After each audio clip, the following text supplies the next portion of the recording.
In Somalia, funeral processions have begun for the victims of Sunday's attack, which left over 300 dead. Authorities say the toll could rise as recovery efforts continue, and some people are still missing. Overwhelmed hospitals in Mogadishu struggle to assist hundreds of badly wounded victims. More than 70 critically injured people were being airlifted for treatment abroad as international aid begins to arrive. Saturday's blast in the heart of the capital, Mogadishu, was the deadliest attack Somalia has ever experienced. There's been no claim of responsibility so far, but the Somali president has blamed the Al-Shabaab terror group for the tragedy.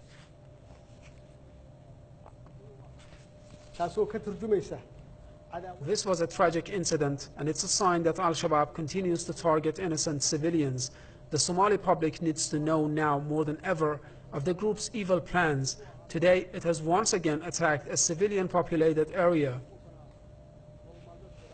Farmajo urged his countrymen to join in the fight against the terrorist group that is threatening peace and stability there. On Sunday, a mournful crowd gathered near the scene expressing solidarity with the victims' families and calling on the government to fight back extremists. Somalia has been the scene of regular attacks by Al-Shabaab militants in recent years. The Al-Qaeda-linked terrorists aimed to topple the UN-backed government in the Horn of Africa nation. Investigative journalist Tony Gosling joins us now from Bristol to offer us more insight on that story. Sir, welcome to the program.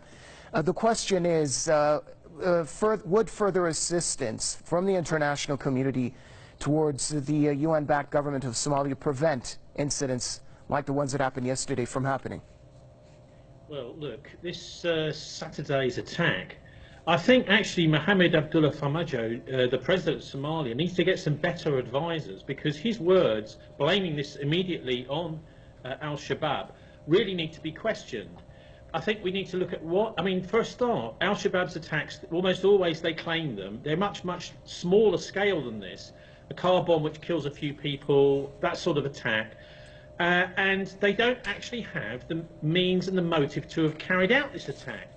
What makes me suspicious is when the whole of the Western press all says this is an Al-Shabaab attack.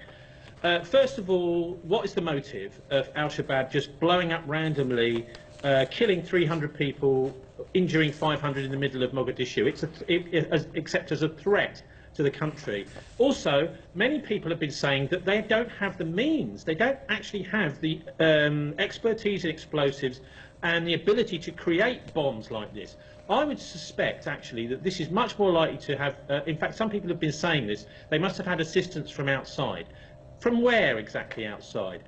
Because there are all sorts of other interests out there that want to destabilise Somalia. One of them, by the way, is Donald Trump. He's recently approved sending US troops to Somalia. And I would suggest that potentially this is just simply the kinds of organised crime mafia tactics that we've seen from the United States over the years, that you need our protection now because you've got a real problem in your country. So this enables to oil the wheels of getting those US troops into Somalia. Now, of course, Somalia is right near Yemen, so there might be a Saudi interest as well in getting American troops into Somalia. Can you further elaborate on what it is that these players would be gaining from further destabilizing Somalia? Well, one organisation that we never hear of in the Western press at all is AFRICOM. That is the US unified command structure based in Stuttgart in Germany, which carries out the Pentagon's orders for Africa. And I would like to hear a statement from them as to what they know about this attack, because they are constantly keeping that part of the world under signals intelligence and satellite surveillance, so they know about movements of all sorts of militants that even the Somali government doesn't know. So the motive would simply be, as it's been in so many other countries, like big bombs that we've seen. This one is rather like the ones we've seen in Kabul and in Baghdad.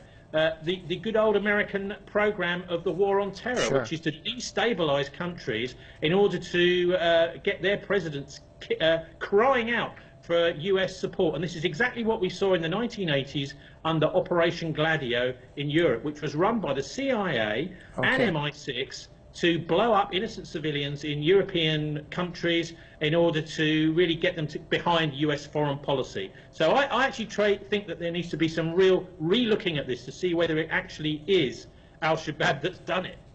Thank you very much, sir. Investigative journalist Tony Gosling joining us from Bristol.